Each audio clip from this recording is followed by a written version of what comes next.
कहिए कैसे हैं आप। रिश्तों में जहर घोल देंगी ये बातें। देखिए, सभी पेरेंट्स चाहते हैं कि उनके बच्चों से उनका रिश्ता खूब प्यार भरा हो, खूब मजबूत हो, लेकिन कई बार जाने अनजाने कुछ ऐसी बातें हो जाती हैं कि रिश्तों में कड़वाहट आनी शुरू हो जाती है और इससे दूरियां बढ़नी शुरू हो जाती हैं। और इससे क्या होता है, फिर रिश्तों में जहर घुलने लगता है। रिश्तों में जहर घुलने लगता है। तो ये ना हो, इस तरह की बातें हो ही ना। इसलिए ज़रूरी है कि पेरेंट्स कुछ बातें ऐसी हैं जिनका वो ध्यान रखें। तो देखिए, आज की वीडियो इसी बारे में है और इस बारे में मैं आज आपको बता रही हूँ 7 बातें। और यकीन मानिए, ये कहीं से पढ़ी पढ़ाई या सुनी सुनाई नहीं है, ये मैंने खुद अनुभव किया है। जैसे YouTube पे कमेंट्स आते हैं ना, बच्चों के भी आते हैं, पेरेंट्स के भी आते हैं। उनके हिसाब से जो मुझे लगा कि ये चीज़ें एकदम से आपको इफ़ेक्ट ना कर दे, उन 7 पॉइंट्स को मैंने लिया है। तो जितना ज़रूरी पहला पॉइंट है, उतना ही छठा, उतना ही 7वां। तो अगर आप चाहते हैं कि आपका रिश्ता आपके बच्चे के साथ खूब प्यारा हो, खूब मजबूत हो, तो ज़रूर देखिए। सबसे पहली बात, हम पेरेंट्स हैं। आप ये सोच रहे होंगे, अरे ये क्या बात हुई, हम तो हैं ही पेरेंट्स। आपकी बात बिल्कुल 100% सही है कि आप पेरेंट्स हैं, पर उसको जताने की क्या जरूरत है। अरे तेरे को अकल नहीं है क्या, तेरा बाप हूं मैं। अरे तेरी माँ हूं मैं, तेरे को अकल नहीं है क्या, सोच समझ के बात नहीं कर सकती क्या तू। इस तरह की ये बार बार जताते क्यों है कि तेरी माँ हूं, तेरा बाप हूं। पेरेंट्स तो ऐसा नहीं करते। उनके अंदर तो फीलिंग्स होती हैं, उनके अंदर तो प्यार होता है, अपनापन होता है, एहसास होता है। देखिए, जो एहसास है ना, एहसास ही बताता है रिश्ते में गहराई कितनी है। वरना रिश्ते नापने के लिए कोई तराजू थोड़ी ना होता है। रिश्ते तोलने के लिए कभी तराजू देखा है क्या? ये तो अपनापन, ये तो एहसास बताता है कि गहराई कितनी है। तो आप उनको समझें, आप उनको समझें, उनसे समान अनुभूति रखें। उनको समझें, उनसे समान अनुभूति रखें। और कभी कुछ बात हो भी जाए तो सॉरी बोलें, दिक्कत क्या है। पर मैं हूं, मैं तुम्हारा बाप हूं, मैं तुम्हारी माँ हूं, इस तरह से नहीं। यही चीजें कड़वाहट भरती हैं और धीरे धीरे जहर घुलता है इन बातों से। यही बातें हैं। तो बार बार जताना किस लिए है। अब दूसरी बात, अपनी फ्रस्ट्रेशन, अपना गुस्सा, अपनी नाराजगी बच्चों पर उतारना। मतलब बच्चों का कोई फॉल्ट नहीं है, बच्चों का कोई कसूर नहीं है। जैसे कि बॉस ने गुस्सा किया फादर को, तो गुस्सा आ गया बच्चे पर। जैसे मदर की सास से, ननद से या अपनी पड़ोसन से कोई खटपट हो गई, कोई बात हो गई, उसका गुस्सा बच्चे पर। देखिए, गुस्सा हमेशा किस पे निकलता है, किस पे निकलता है, कमजोर पर। अब ये तो है नहीं कि बॉस ने डांटा और बॉस को हमने भी 2-4 बातें कह दी, नहीं होता है ना, कमजोर पे ही। और बच्चे हैं ना, बैठे हैं घर पे, कमजोर है। अब जैसे कि एक एग्जांपल बताती हूँ। एक बच्चा आराम से बैठ के टीवी देख रहा है और पॉपकॉर्न खा रहा है। इतने में फादर आते हैं, क्या कर रहा है, सारा दिन टीवी देखता रहता है, अकल नहीं। क्योंकि वो डांट खा के आए हैं अपने बॉस की, चल उठ जा।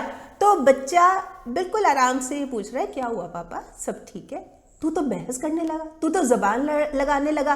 कौन कंपनी है तेरी, किसके साथ रहता है तू, अभी पता करता हूं। कल से खबरदार जो घर से बाहर निकला, अपने दोस्तों के साथ रहा, सबने बिगाड़ रखा है तेरे को। डांट के उसको चले गए। वहीं किसी बात पर, जैसे बच्चा अगर पढ़ रहा है, क्या है घर देखा कितना फैला हुआ है, चल काम कर, और 2-4 चांटे उसको जड़ दिए, 2-4 किचा के। मतलब अगर गलती हो, बच्चे को आप पनिश करो, बच्चे को डांटो, समझ आता है। आप दूसरे बात का, किसी दूसरे का गुस्सा बच्चे पर क्यों उतार रहे हो। ये बात बिल्कुल टॉलरेट नहीं होती बच्चे को। अब तीसरी बात, जानवरों की तरह लड़ते हैं। अब आप यही सोच रहे होंगे, हाँ सही बात है, बच्चे घर में ना जानवरों की तरह लड़ते हैं, बिल्कुल कुत्ते बिल्ली की तरह। बिल्कुल, मैं उनकी बात नहीं कर रही, मैं बच्चों की बात नहीं कर रही, मैं आप पेरेंट्स की बात कर रही हूं कि आप जानवरों की तरह क्यों लड़ते हैं। आप मतलब ना सुबह ना शाम ना दिन ना रात, मतलब जब भी बैठे होंगे दोनों आपस में लड़ना शुरू कर देते हैं। जैसे कि एग्जाम्पल बताती हूँ, हस्बैंड बोल रहे हैं वाइफ को, क्या है सारा दिन तुम शॉपिंग करती रहती हो, देखा है कितना खर्चा। वाइफ क्या बोल रही है, मेरा मुंह मत खुलवाओ, मुझे भी पता है कि आप कितनी शॉपिंग करते हो और किसके लिए करते हो। वो सेक्रेटरी देखी है जो आपके साथ घूमती रहती है, मैंने देखा है, क्या क्या उसको लेके दे रहे हो सब पता है मुझे। फिर हस्बैंड कह रहे हैं मुझे पता है कि सारा दिन मोबाइल पे लगी रहती हो, किससे चैटिंग कर रही हो सब पता है मुझे, तुम जो कर रही हो ना सब देख रहा हूं मैं। अरे बच्चे तो सिर पकड़ के बैठ जाते हैं कि ये हो क्या रहा है, मतलब ये घर है या पागल खाना है, ये है क्या। ये बातें आपस में तो आप लड़ रहे हो, आप तो ध्यान ही नहीं दे रहे ना कि बच्चों के ऊपर उनकी जो मेंटल स्टेटस है उस पर कितना नेगेटिव असर पड़ रहा है। सोच लीजिए इस बात को,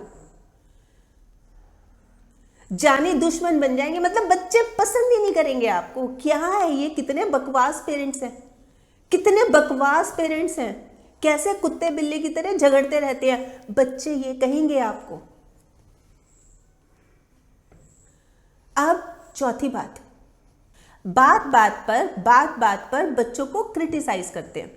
अब आप ये सोच रहे होंगे अरे ये क्रिटिसाइज करना नहीं होता, ये समझाना होता है, और हम नहीं समझाएंगे तो क्या पड़ोस पे आके लोग समझाएंगे क्या, पड़ोसी समझाएंगे क्या, आके रिश्तेदार समझाएंगे क्या, हम ही तो हैं समझाने के लिए। मैं आपकी बात से सहमत हूँ, आप बिल्कुल समझाइए, आपको पूरा हक है बच्चों को समझाने का, बच्चों को क्रिटिसाइज करने का। तरीका तो हो, तरीका होना चाहिए। आप क्या है कि जैसे बच्चा है 10th में पढ़ता है, उसका दोस्त आया तो दोस्त को क्या कह रहे हैं बच्चे के सामने ही कि इससे सीख, देख कितना स्मार्ट है ये, देख कितना अच्छे से तैयार होके रहता है ये, और होशियार भी है, और तू देख ले अपने आप को नालायक पड़ा है एकदम, इससे सीख लिया कर, इसके साथ रहा कर तू। तो वो चीज ना बच्चे को अपमान लगती है, इंसल्टिंग लगता है। ये क्या तरीका है। देखिए अगर आलोचना सबके सामने की जाए ना तो उससे वो बच्चा इंसल्ट फील करता है, लेकिन अगर आलोचना, वही आलोचना अकेले में एकांत में की जाए ना तो वो सलाह बन जाती है। आराम से समझाइए कि देखो तुम पढ़ाई अच्छी करो, अच्छा नहीं लगता, आप कुछ बनोगे, कुछ पढ़ोगे, आगे आओगे तो सब लोग आपको जानेंगे, मतलब कुछ इस तरह से उसको एनकरेज करो, उसको मोटिवेट करो। आप अपनी बात कह भी दो और उसको बुरा भी ना लगे, इस तरह से करना चाहिए। आप क्या जताना चाह रहे हो उसको। अच्छा आप ये मान के देखिए, यही बात अगर बच्चे, आपके दोस्त की मदर भी खड़ी है और बच्चे कह रहे हैं कि मम्मी देखो वो देखो कितनी स्लिम ट्रिम है, आप उससे सीख लो, वो कितनी अच्छी लगती है, एकदम एक्टिव है, स्मार्ट है, और आप देखो कैसी हो, कैसा लगेगा, कैसा लगेगा आपको। तो यही चीज है, बच्चों को नहीं बुरा लगेगा, बच्चे बल्कि ज्यादा सेंसिटिव होते हैं, ज्यादा कोमल होते हैं। आप थोड़ा सा तरीका रखिए ना। अब पांचवी बात, बच्चों को पूरी तरह से अपने कंट्रोल में रखते हैं, अपने नियंत्रण में, मतलब ओवर प्रोटेक्टिव है, ओवर प्रोटेक्टिव। अकेले स्कूल नहीं जाना, अकेले मार्केट नहीं जाना, अकेले पार्क नहीं जाना, बच्चों का कहीं पिकनिक जा रहा है तो अकेले नहीं, नहीं नहीं नहीं नहीं हम नहीं भेजेंगे, कोई भी कहीं भी उसको जाने नहीं देते। तो इससे हम इनडायरेक्ट वे में पता है क्या कर रहे हैं, बच्चे को बना रहे हैं हम दब्बू, मतलब बच्चे का जो कॉन्फिडेंस लेवल है ना वो बिल्कुल लो होता जाए, क्योंकि कुछ किया ही नहीं ना उसने। आप कुछ अकेले करने नहीं देते, हर समय मतलब बिल्कुल साथ साथ चलोगे, साथ साथ चलोगे, साथ साथ रहोगे, तो जो खिलना चाहिए था उसको, जो खुलना चाहिए था उसको, वो अब फीलिंग आ ही नहीं रही है उसमें। देखिए आप पेरेंट्स हैं, मैं आपको एक बात बताऊं कि आपको बच्चों को ये सिखाना चाहिए कि जिंदगी की हर तपिश को उनको सहन करना आना चाहिए। उसका रीज़न पता है क्या है कि अक्सर मुरझा जाते हैं वो पौधे, कुम्हला जाते हैं वो पौधे जिनकी परवरिश छाया में होती है। समझे आप इस बात को। उनको पनपने ही नहीं दे रहे आप, बचा बचा के रख रहे हैं। बड़े होंगे वो, आगे की लाइफ उनकी है, क्या कर रहे हो आप। अब छठी बात, घर में एक साथ एक छत के नीचे रहना ही काफ़ी नहीं होता कि हम परिवार हैं। अगर परिवार बनना है तो हमें केयर करनी पड़ेगी, परिवार बनना है तो हमें परवाह करनी पड़ेगी, उनका ख्याल रखना पड़ेगा। अब आप ये कह रहे होंगे कि हम तो पूरी केयर करते हैं, पूरा ख्याल रखते हैं, पर बस टाइम नहीं देते। टाइम बहुत ज़रूरी है देना। बच्चों के साथ क्वालिटी टाइम स्पेंड करना।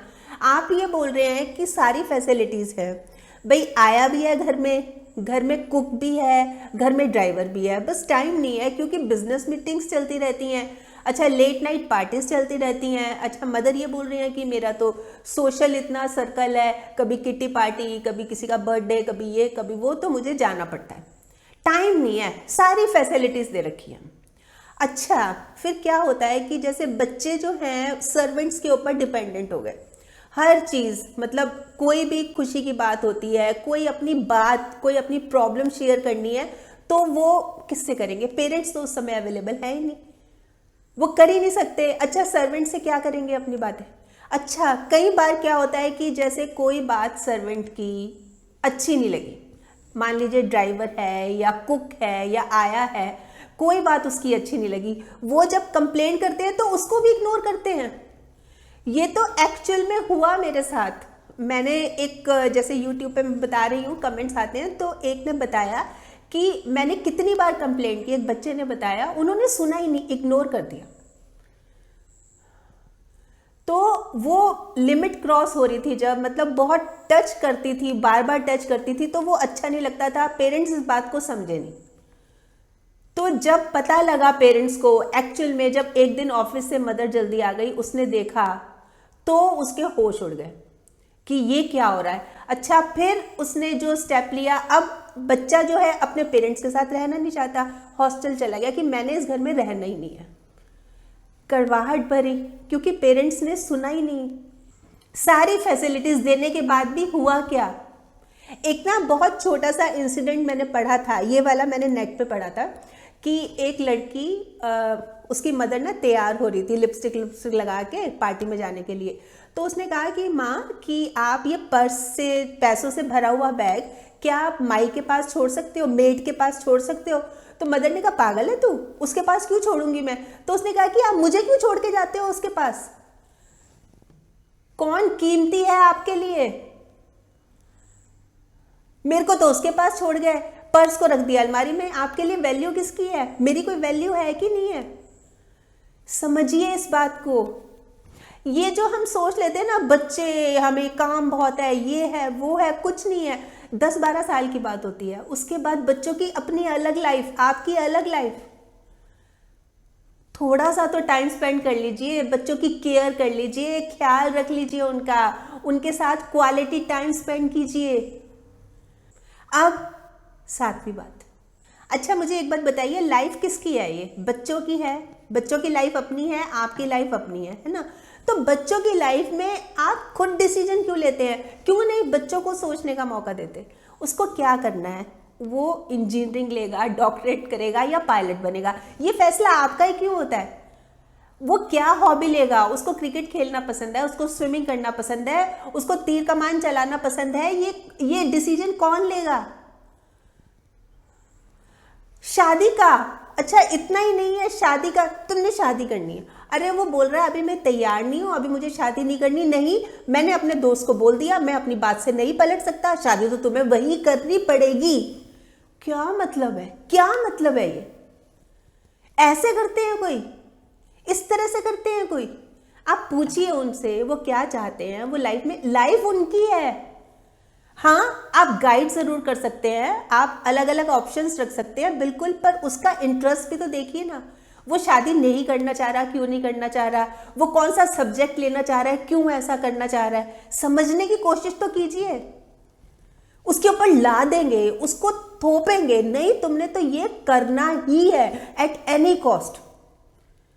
इतना स्ट्रेस, इतना टेंशन, मतलब इतना सिर में भर जाता है ना, अगला क्या सोचने लगता है पता है आपको? देखा ही होगा कितने इंसिडेंट्स होते हैं, सुसाइड। पहले रिश्तों में कड़वाहट आती है, फिर दूरियां बढ़ने लगती हैं और फिर जहर घुलना शुरू हो जाता है। तो आज भी, अभी देखिए, अच्छी बात इसमें क्या है कि हम इस चीज को ठीक कर सकते हैं और रिश्ता बहुत बेहतर बना सकते हैं, अनडाउटेडली, बिना शक के। तो कीजिए प्रयास।